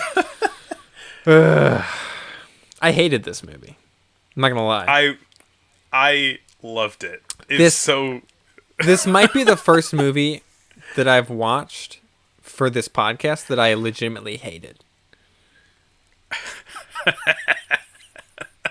I don't know. I've hated some of Edwin S. Porter's earlier movies because they've just been so powerfully boring that I wish they'd never existed. Right. This movie is so wacky. It like it's so weirdly vicious. I find it so entertaining that this movie exists, and I was delighted by its absurdly dark twists. It does definitely fit into that sort of just like relentlessly mean-spirited type of movie, which are sometimes really enjoyable to watch. I do enjoy movies like that sometimes that are just like kind of comedically mean. Yeah. Why didn't you like this one? It's just like, it's oof. Like the ickiness of Porter, I feel like really comes through in this one. Maybe not quite as like directly as some of his other stuff, but it's just like he rewrote the entire ending of the Goldilocks story to be as horrifying as possible, and to tie it into current right. Fads. But it's like they go through all this stuff of sort of like humanizing these bears, of like anthropomorphizing them, and like they have this home, and they have like the God bless our home thing, and the thing, and then it then treats them as like monsters. Yeah. But the thing is, it doesn't act in the scenes where we see the bears. They're not monsters. They are. There's a whole scene at the beginning of them just sort of like getting ready to go out on their day. Yeah. How could you not love this? This is so ridiculous. It's like it makes a specific point of like humanizing the bears as much as possible, and then Teddy Roosevelt cold-bloodedly murders them in front of their child, and then is like, "You belong to me now." Oh, it's so good. It's so good. This is like almost exploitation filmmaking, Yeah. No, this is like amoral, just gritty, gross, like exploitation of it's taking things that you love and making them absurdly dark for no reason. I love it. I mean, a movie that took a thing that people like and made it absurdly dark for no reason that I did enjoy was Edwin S. Porter and J. Searle Dawley's A Little Girl Who Did Not Believe in Santa Claus. some nice synergy with the time we're recording this. Just post Christmas. Yeah. This is also, like most of Porter's movies, very slow and long. You could tune out for a bit of this one. I do like kind of the opening titles of it though, where it's like a little girl. It's like words appear on screen, a little girl, and it's like you see the girl, and then it's like, who did not It's like who did not believe in, and then cut to Santa Claus, and we see Santa Claus. Yeah. With the words. Yeah, like little photos with captions. Yeah. Kind And then it says, and then it's the little boy who did. And we see a picture of him, and then we see the little girl and the little boy playing out in the snow, and it's very charming. And then they go inside to the little boy's rich country house, and they're playing upstairs, and he decides to read her a book about Santa Claus, and you can kind of see through like miming. She's like, nope, don't believe in it, no such thing. And he's like, no, Santa Claus, check it out in the book. And she's like, nope, not real. And it's sort of implied. We then see, like, she goes home, and her house is this kind of like ramshackle house off in the woods where she lives with her grandmother, maybe. And the implication being she does not believe in Santa Claus because she comes from a poor family and doesn't receive gifts at Christmas. Whereas he does because he comes from a rich family and gets, Nintendo 64. I mean, or the implication is that Santa only brings things to rich children. Which I think actually is the implication because Santa appears in this movie, so he is a real, thing in the fiction of the movie. Right. I mean, I think also that, like, if you take it in the context of a lot of modern day Christmas movies, the idea of faith in Santa Claus is a virtue itself that you're rewarded with. And so very much so, yeah. there could also be like an element of he is rich because he believes in Santa Claus. Oh, I hadn't thought of that. Yeah, not because he was born to rich parents, just because he believes in Santa Claus. It's like a metaphysical punishment for not believing in Santa Claus, an existential punishment for not believing in Santa Claus. Or there's also the practical reason that you said. I mean, just that little bit of kind of class commentary is at the very least interesting. Mm-hmm. Of like, hey, we're gonna kind of comment on how, like, rich privileged children get more out of Christmas because, their parents have the means of buying them more things. I like that. So this rich kid's solution to this problem is he's going to ambush Santa when he comes down the chimney, tie him up, hold him at gunpoint, and force him to deliver gifts to his friend. What a sweet kid. Yeah. Don't know where I got the gun from. But, hey, he's a rich kid. He's got lots of stuff. This continues the tradition we've seen in other 1900s Christmas movies where there isn't really a Christmas tree until Santa shows up. He kind of summons it when he arrives. Yeah, which is weird. Yeah. Like, we had no idea. It wasn't really something that I didn't think that was part of the lore. That he will kind of conjure a tree when he shows up. But that's how it happens here. And yeah, the rich kid kind of like waits in a corner of the room for Santa to come down the chimney and summon the tree and bring out all the gifts, and then pops out and holds Santa up. It's so crazy. It's amazing. Yeah, didn't see that coming. I was like, oh, this took a turn. This escalated quickly. But yeah, so then he forces Santa to deliver presents to the poor girl, and then she, through virtue of getting gifts, she then believes in Santa. There's a little girl who's lost her faith in Santa Claus. Now, put your hands up and give it back to her. But yeah, I mean, given this always bothers me about Christmas movies involving Santa, in that they always posit, that like the belief in Santa is this kind of virtuous thing, because in the fiction of all these films, Santa is a real sort of magical creature that exists. Yeah. However, all the parents don't believe in Santa and are therefore sort of morally backwards, or sort of have lost their childhood sense of wonder. Yeah. Where do the parents think the presents are coming from is what I want to know. You're just talking about in Christmas movies in general. Yeah. Yeah. You know, when Santa shows up and conjures a tree or brings presents, like when kids are getting, you know, their new game of Risk in the morning Okay. that the parent did not buy, where do they think it came from? Do you think just Yeah. some random family member or Good Samaritan like threw a gift through the window? I don't get it. That is that is a Cinema Sins style plot hole that I've wondered about a lot. It's just a myself. part of the lore that I wish was explored more.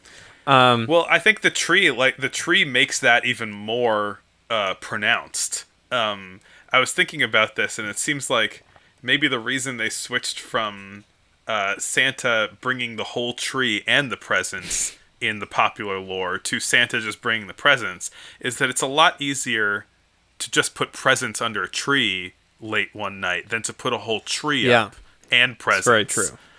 It's a lot more of a logistical issue to put up a tree after midnight on December 24th for the parent. I'm sorry, but this is a Santa free a Santa truther podcast. Your parent is Santa. But yeah, I mean, within the fiction of this story, Santa is real and only brings gifts to privileged children, which I think is really a mark against this version of Santa, for sure. Yeah, I like your angle though. I think that the social commentary aspect of it is cool. We've seen that a couple times from Porter movies, where he'll sort of he will kind of stumble into these really kind of smart class commentary themes. Yeah. There was The Ex-Convict, which I thought was did a really good job with that. But yeah, I feel like the majority of Porter's movies are both boring, poorly edited, and also oftentimes gross in various ways. But I did like the Santa Claus one. I thought it was above his normal. Maybe it's Dolly that's sort of bringing the. I'm always trying to deflect credit away from him. The link between the subversive darkness of both of these two movies is Edwin S. Porter. True. I think we can give him credit for that. Yeah. I think the gun was probably Porter's idea. Yeah. J. Searle Dolly was like, we're gonna make this story about like a rich kid convincing Santa Claus to like bring presents to his poor friend, and then Porter came in and he's like, and then he holds him up at gunpoint and ties him up, and then it's gonna be. Yeah, I think that was all. He's just constantly trying to recreate Great Train Robbery. Yeah, no, exactly. He's like, how can we have a robbery involved? He's always living in the shadow of Great Train Robbery, even in his Christmas movies. I love that. I love that narrative. It's honestly probably not that far off from the truth. Yeah. Who knows?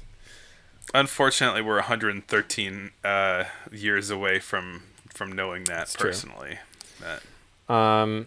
Two movies that I think are worth mentioning.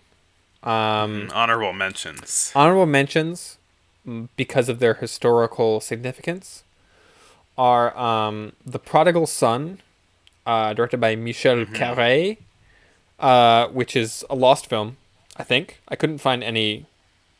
It seems mostly lost, yeah. But it was the first European feature film. It was 90 minutes, but it was a filmed stage play. So it only kind of counts. But it's a step up from the boxing matches. It's a step in the right direction towards feature films. And it's going to be another 6 years before there's an American feature film. Yeah. Though we're going to start to see, I think, some more European ones pretty soon. The other one is an American movie, the first adaptation of Ben-Hur, which was a novel, and is significant. It was directed by Sidney Olcott, who I'm pretty sure is going to go on to direct more things, significant things. But it's most notable for kind of setting the legal precedent for requiring permission to adapt material to film, because this was an adaptation of a very loose adaptation of the novel Ben-Hur, made without any sort of permission from the author, and they made the movie, and the author or the publishing company sued the production company because they were like, hey, you can't just make a movie of our book and not tell anybody. Yeah. And it did. I think the ruling didn't actually like kind of go into effect until 1911. That's when sort of the rule became law in the United States that you had to pay for film rights. Yeah. But we have this movie to thank for that, or to blame for it, depending on your viewpoint.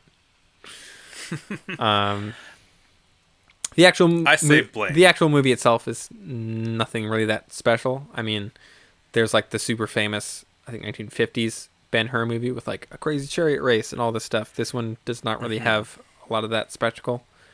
It has a chariot race, but it's not covered very well. It's just, you don't even get a very good look at it. It's mostly just Romans running around starting shit, as Romans tend to do.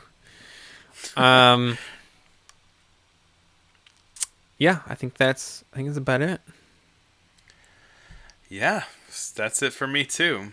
I promise we'll make these episodes less long when we get to longer movies. Well, we can't afford to watch as many at that point. We're gonna have to start whittling it down to just the essentials. The bare essentials. Indeed. Anyway, on that note. On that note, that's about it. You can follow we have links in the description where you can follow all of our whatnots, our YouTube, which I heartily recommend you watch this upon, and I don't know, Facebook, whatever. Is there a Facebook? I think I made one. Oh, cool. But you know, like us on Facebook. Quote, unquote, us on Facebook. And, of course, I have made a Google form where you can send us recommendations for movies to watch. Oh. Yeah. That's also linked in the description. So, I want to do a shout-out, actually. Shout out? I didn't even know about the movie. Gonna listen to some plugs. No, stop. We don't want to get sued by Earwolf. Oh, yeah, it's not like we don't already use a bunch of copyrighted music in... I didn't know about the movie The College Chums or its cool visual depiction of a phone call, but I found out about it because of a Twitter account, Silent Movie GIFs, which posts GIFs from old silent movies, and is a great resource for like finding cool old films and like little bits of film trivia and such. Did you find that a long time ago? And no, it was actually this week. Oh wow! And it just happened to come across it. That's awesome. Yeah. That was so we have no affiliation with Silent Movie Gifts, but also subscribe to them because it's cool. I am following them right now. Look at that little Metropolis Maria. Well, and with that, Glenn, I suppose I'll see you next year. Great. Oh, like in real life too. Oh, yeah. I thought that's where you're going with that, but no, I just figured that's it's a good. It is a good sign off, right? All right. See you next year. See you next year.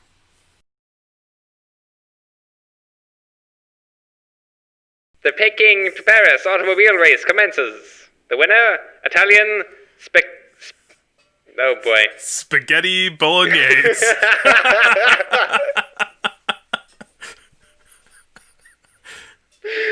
Oh my god, I really want to say that now too.